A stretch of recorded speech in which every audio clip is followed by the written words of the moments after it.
Motorcycle News is brought to you by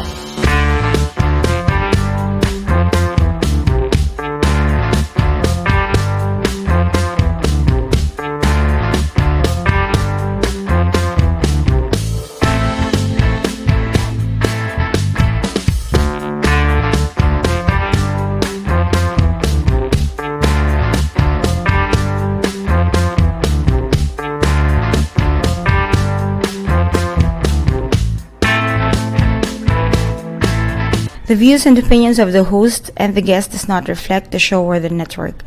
For your comments and suggestions, you may just email it to motorcyclenewsmagazine@gmail.com.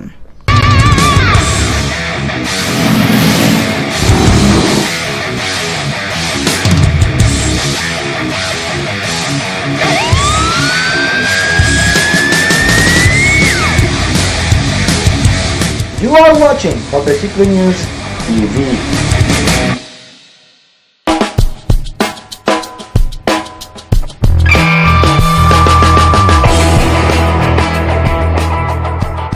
Happy Sunday, Cicloistas! My name is Joel Hoya and you are watching Motorcycle News TV.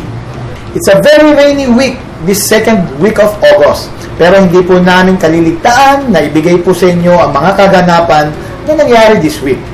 And for news and events, we went to Harley-Davidson's launch ng kanila pong Street 500. And of course, nagpunta rin po tayo sa PSBK Leg 4. And nagpunta rin naman po tayo sa Taytay Rizal kung saan po nagkaroon ng 3S Shop Grand Opening ang Suzuki. And para naman po sa ating food and tour, nagpunta po tayo ng Festival Mall sa may Union Jack Tavern. Ito po ang bar and resto ni Sir David ng David Salon. At para naman po sa car side, ihahatid po sa atin ang ating pong host na si Mr. AJ Rivera and of course si Miss Kate Tapia. So guys, sit back and we'll keep the show rolling.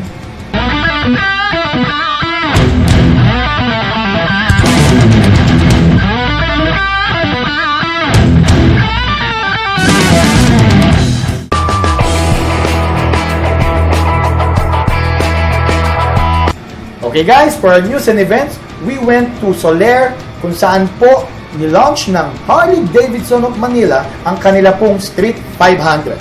So guys, let's watch this.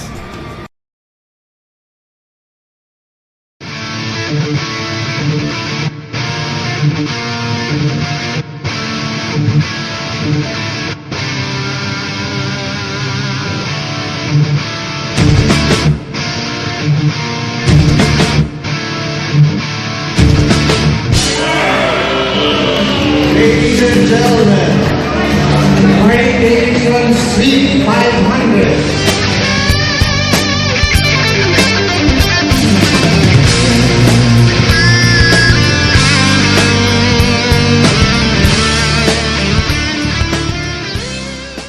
Okay, so Cicloistas, nandito tayo ngayon sa Soler Resorts and Casino. Kasama natin ang the big man of Harley-Davidson of Manila. Walang iba kundi si Mr. J. Bautista. Good evening, sir. Good evening. Thank you, Mel. Again, thank you. Kita na naman tayo. Yes, sir. Ano po ang nangyayari ngayon dito sa Soler? Dito po sa big night for Harley-Davidson of Manila. We introduced the new Dark Custom member, okay, of our motorcycle line, the Street XG 500. Remember, we launched the Street 750 last year. That's here. This is a different variant. It's a Street 500. All right. Basically, everything's the same. Engine size is different, but this is the answer. So mapapansin natin, sir, it is very identical to sa 750, but it's a 500. It's more lighter and it's more traffic friendly. Very easy to maneuver. So, sir, right now, how are we going to price this Street 500? Magkano po siya? Everybody, this is a limited run. Goes for 398,000 only. Wow, that's the SRP. Yes.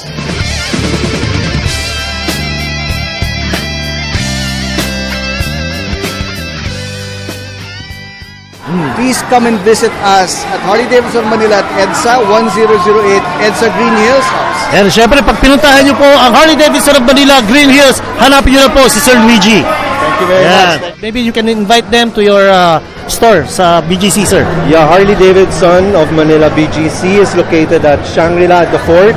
You won't miss it in Bonifacio Global City. Please drop by, have a look at the Street 500. Very nimble, agile, and quite affordable bike. you may want to look it and check it out. Ayan. So ayan, mga siklistas, we have Mr. Bernie Ledesma, Branch Manager of Bonifacio Global City. Thank you very much, sir. Thank you.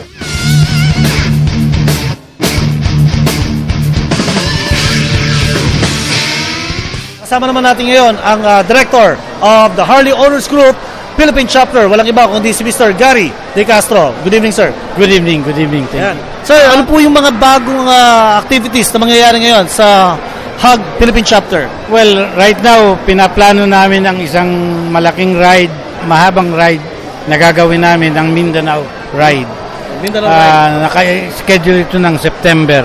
What will be the objective of this ride? Well, again, along the way, we want to build goodwill sa mga dinadaanan namin. So, titimbrihan namin yung mga local governments and then hopefully, ma-promote din natin ang tourism in the Philippines.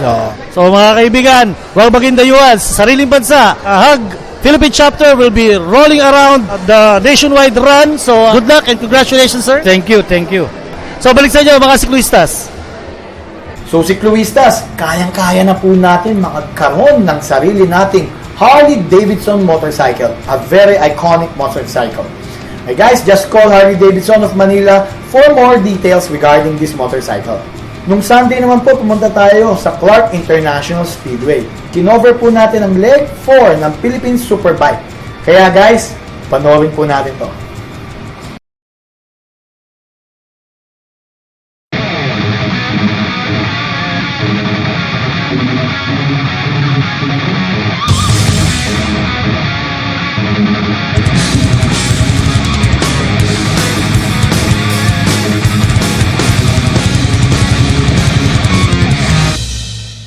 In race 2, I was in second once again after the start, and then I was just trying to follow TJ, but shortly afterwards, Marvin passed me going into Porsche corner, and then I just tried to maintain the gap to Marvin, and then near collision with Rainiel, and then an almost crash. I almost high-sided.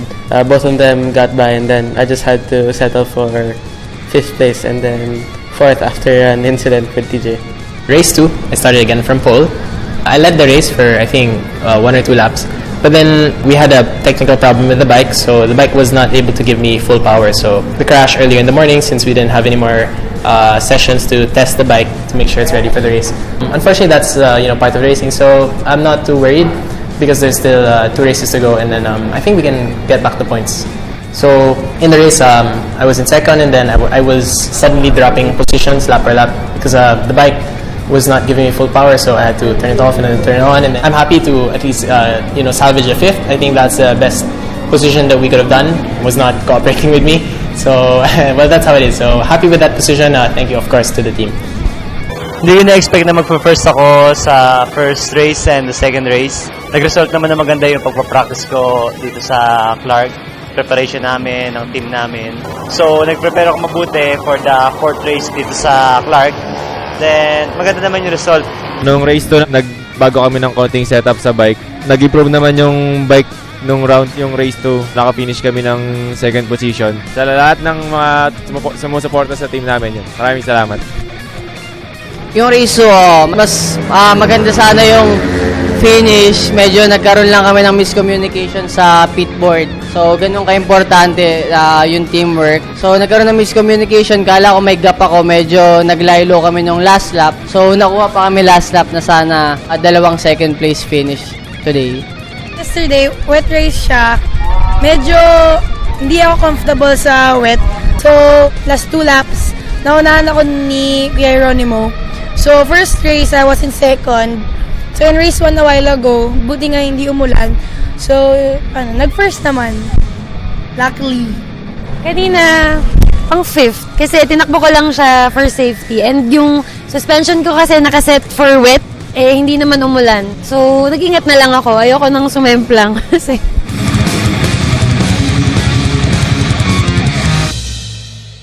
Yan po ang kaganapan sa Clark International Speedway. Napakarami na po ng enthusiasts sa racing. Let's keep supporting our Filipino athletes. Ngayon naman po, nagpunta tayo sa may Taytay Rizal para po sa grand opening ng 3S shop ng Suzuki doon. So guys, watch this.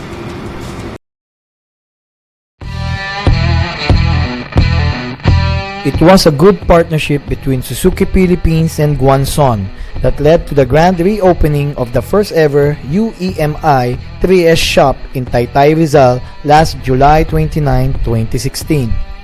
The event started with a motorcade around the Taytay Rizal area, and club members from Suzuki R150 and SkyDrive participated in the motorcade.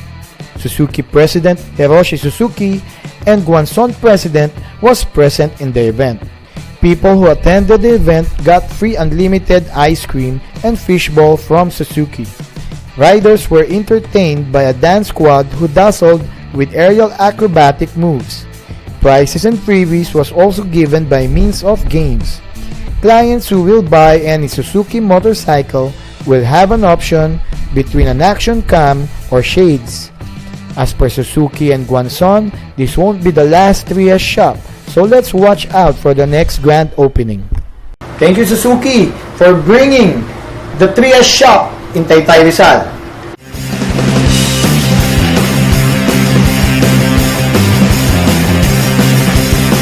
And now, ito po mga pinakahihintay ng lahat ng matatakaw dyan, ang aming pong food and tour.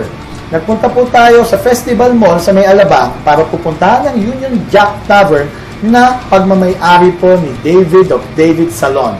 Panoorin po natin to.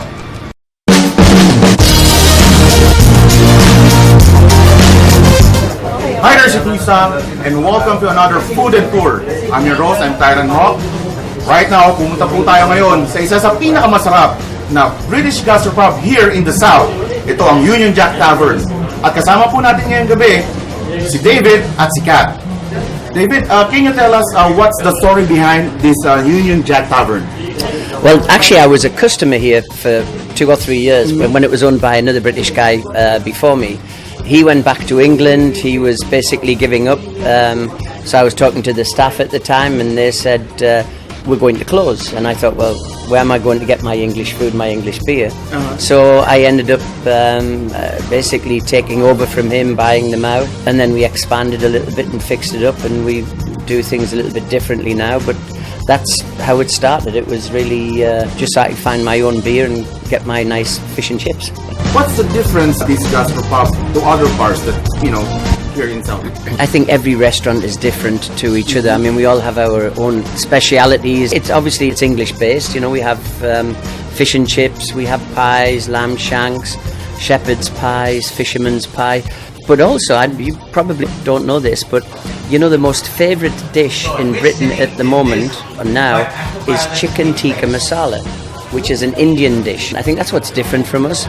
We're not just an English restaurant or a British restaurant. We have Indian food as well. We have spicy food. We have Filipino food, of course. If you can have a variety of foods. I've noticed that you also have a grocery, a British grocery, right?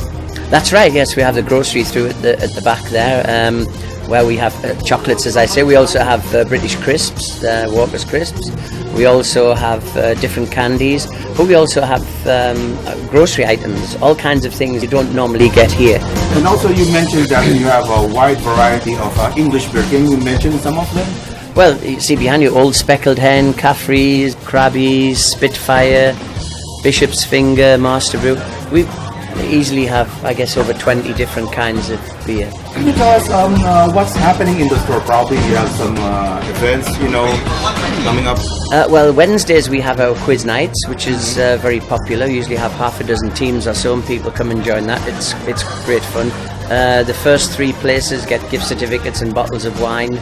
If you lose a round, you get a shot to drink, and I think if you win a round, you get a shot to drink. So if you're winning or losing, you can be quite happy as well. I'd like you to invite, everybody, all of the televiewers, watching right now, probably all of the riders, who love these awesome beers that you have. Sure, by all means, come and see us here in our Union Jack Tavern on the upper ground floor, Festival Mall in Muntinlupa, Alabang area. The telephone numbers are 850-3739 and 659-2311. And of course we have a web page which of course is Union Jack Tavern, and our email of course is unionjacktavern@gmail.com. So you can contact us through any of those numbers or through that address. And while you're calling, you may like to know who you're talking to. So our managers here now are Ren, who is here. This is Ren, Karen, and of course our master chef is Alex there. So you know who you're going to talk to when you phone up. You say, "Hi Ren, how are you?" And Ren will answer, "Oh, Karen." So please come and visit us. We'll all love to see you. Mga siklista, nagutom ba kayo? Talaga ba napakasarap ng mga pagkain dito at inumin dito? Di ba, Kate? Napakasarap talaga. Kita nyo mga siklista, pati siya namangha, pati siya nagulat. Kung kayo pa pumupunta na dito, kaya huwag na magkatubili. Pumunta na kayo dito sa Festival Mall at hanapin ang Union Jack Tavern at garantisado, mas bubusog kayo dito at siguradong masarap ang iinumin nyo. So mga siklista, ito ang ating food and tour. Back to studio. So guys, yan po ang Union Jack Tavern sa may Festival Mall ni Sir David. Guys, bisita lang po tayo together with our friends and family.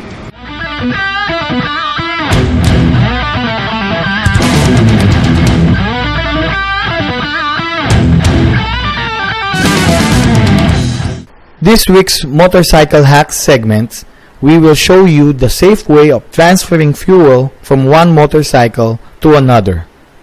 Para sa motorcycle hacks, tuturuan ko kayo kung paano maglipat ng gasolina mula sa isang motor papunta sa kabila. Pagtabahin ang dalawang motor at saka buksan ang parehong tangke ng gasolina nito. Kumuha ng malinis na hose at isuksok sa parehong tangke. Mula sa tangke na may lamang gasolina, takpan ito ng inyong kamay at bugahan. Siguraduhin yung takip na takip at walang hangin na lalabas dahil ang pressure na nanggagaling sa inyong buga ang siyang ihigop at magtutulak ng gasolina papunta sa kabila. Pag sapat na ang gasolina ang inyong nailagay, dahan-dahan tanggalin ang hose para siguradong walang tumulo. Pwede mo nang gamitin ang motorsiklong walang gas.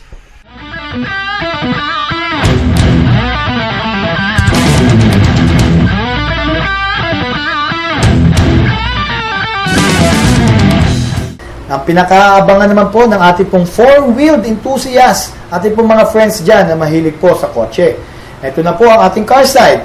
Now, let's welcome Mr. AJ Rivera and of course, Miss Kate Tapia. Thanks, Joel. My name's AJ Rivera. And I'm Kate Tapia. After the awesome bike ride, we bring you Carside. For this week's segment, we have the Innova Club Philippines, plus the much-awaited Toyo Fest, and an event invite from our kakulitan, Alan Tan. Yes, AJ. Let me share with you our trivia of the week. Did you know that, although there had been many powerful cars built up to this point, it is the 1964 Pontiac GTO which is recognized as the first true muscle car.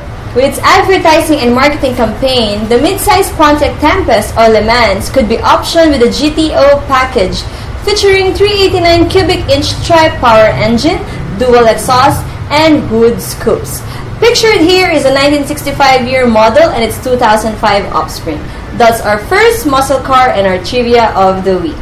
A few weeks ago, our team went to CCP as we got invited to the 9th year anniversary of the Innova Club Philippines. Let's watch the highlights. Okay, good evening guys. We're here today at Inco's Grill in CCP. Nandito tayo sa anniversary ng Innova Club Philippines. Mga paps, pakilala naman tayo. Jotek, admin. Jonard, admin.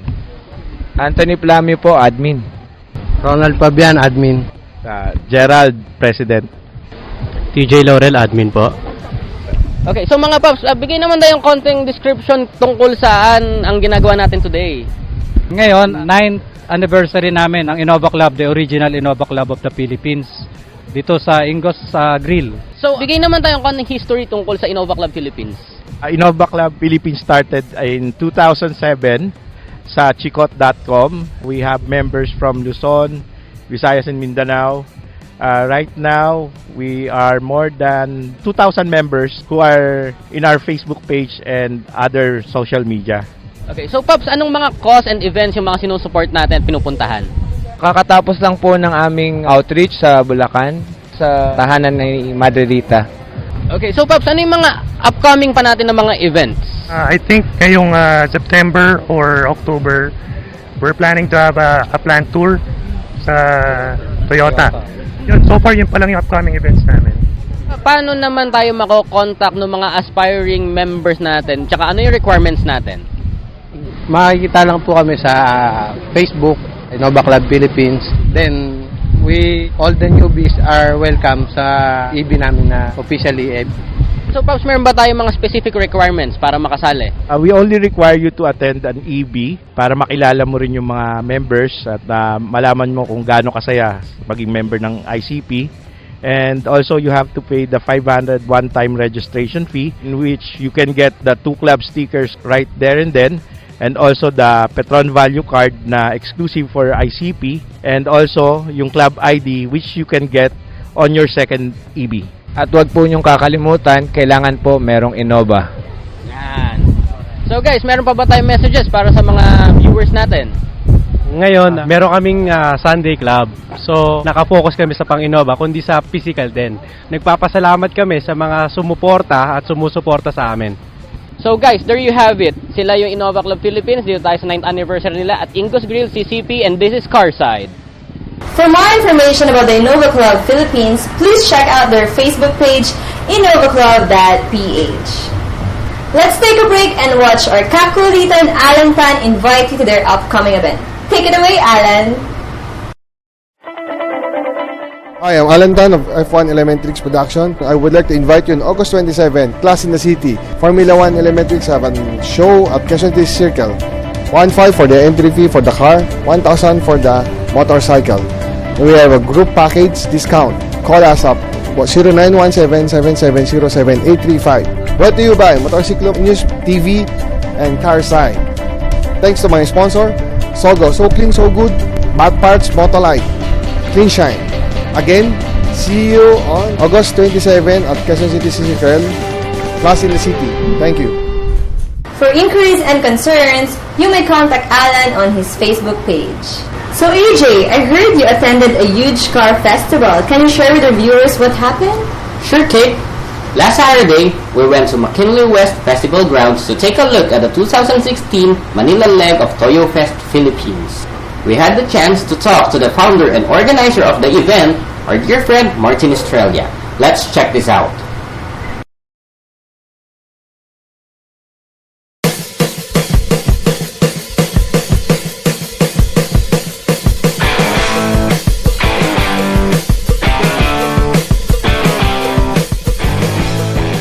Kasama natin ngayon ang Naughty Kitty Pinas at Grupo Toyota. Say hi, guys. Yeah, hi. Hello. Okay, so mga paps, kamusta naman na experience sa pag-join natin sa Toyo Fest? Yeah, mainit pero enjoy.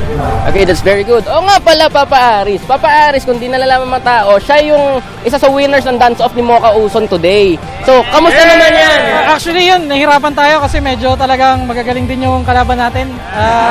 Kailangan galingan na lang din talaga natin. So, ano nga pala yung mga dala nating auto ngayon for display? Actually, ngayon, itong nasa tabi natin, kotse siya na pinanglalaro sa Vios Cup. Yung sa kanya naman, A92. And then yung dala ni Papa Aris, sa kaibigan natin yan na si Mr. Norman Noche, no? Yan ay 2013 Vios race car.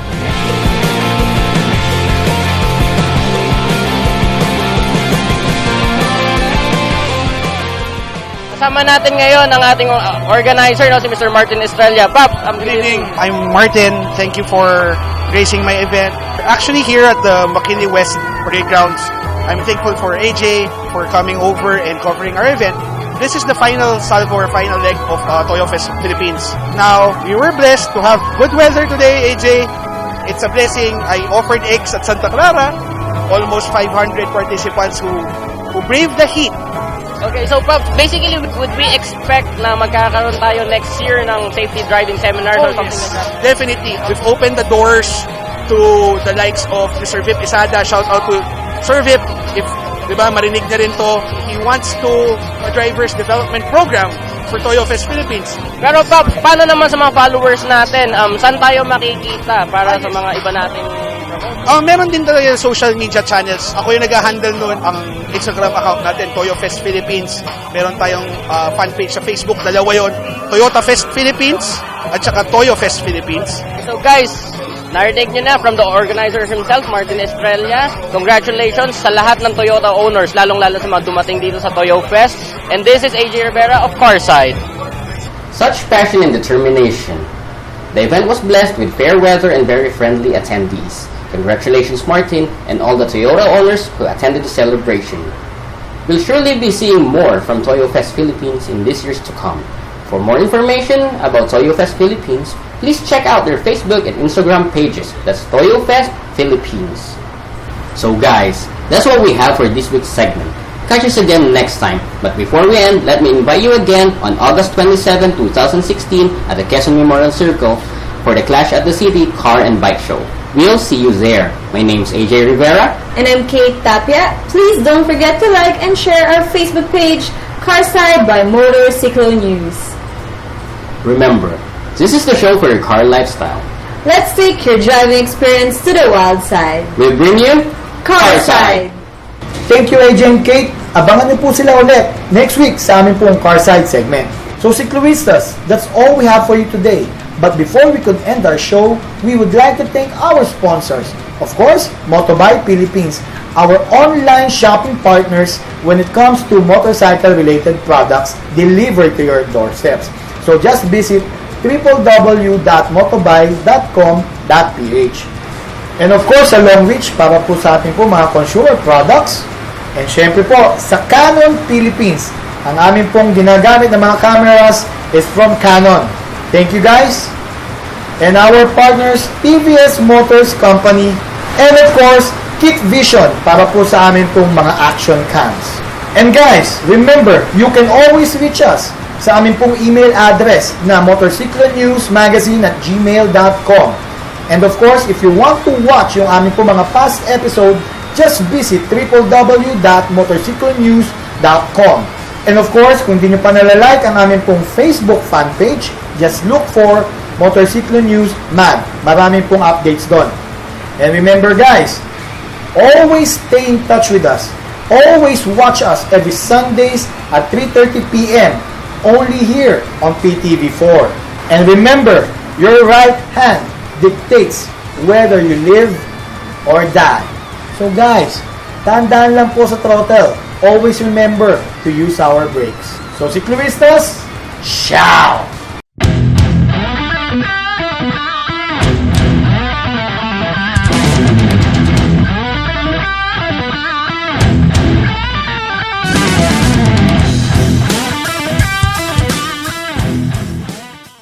Well, you've heard it from Toil.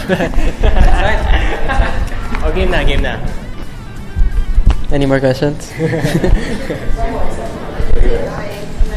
Press conference over. No more.